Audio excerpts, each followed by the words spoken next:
Luka Doncic had 41 points in a triple-double against the Nets. In all, he accounted for 80 of the Mavericks' points in an overtime win, and he's currently the leading scorer in the NBA at 36.3 points per game. So, Stephen A. Smith, our opening question tonight is simple. Is it time to say Luka Doncic is the best player in the world? No, it's not. Giannis Antetokounmpo is still in this league. Kevin Durant, averaging 33, is still in this league. Ja Morant, who's averaging 32, is still in this league. Don't get me wrong, he's in the conversation. It's debatable. At the end of this season, we might be saying something different, but is it time to crown him as the best player in the league at this moment? No, I'm not going there yet definitively. How about you, Michael? No, not yet. But like Stephen A. says, it's not an argument against Luka, but there's an argument in favor of other people, like Giannis, primarily for me. And Ja, the thing is, Luka doesn't have an impact on the defensive end, and those two do. Yes. Particularly Ja. Correct. Ja's a game-changing defensive player. It might only be 2 or 3 plays a game, Greeny.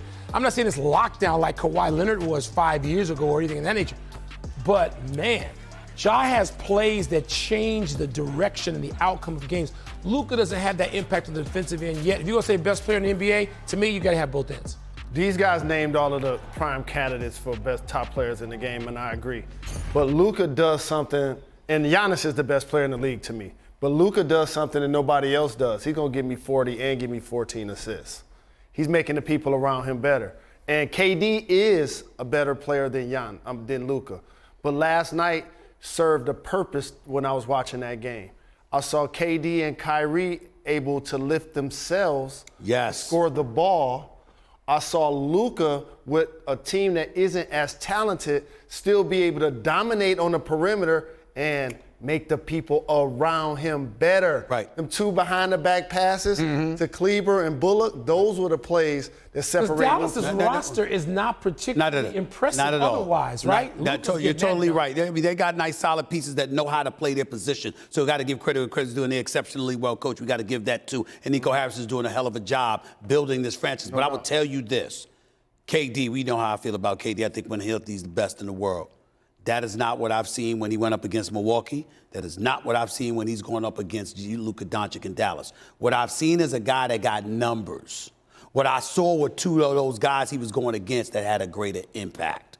And that is what has given me cause to pause about them compared to KD. They have impact, and they are making it felt. You said the 2 teams, you left out Boston. Yes. Because when they got swept in the playoffs last year, people were questioning Jason Tatum lifted himself into the conversation of KD. But we definitely agree that KD's in the top 3 or 4. And it was these 2, the last 2 nights is what you're referring to. That's who the Nets have played. They lost to Milwaukee a couple nights ago. They lose this game to Dallas last night.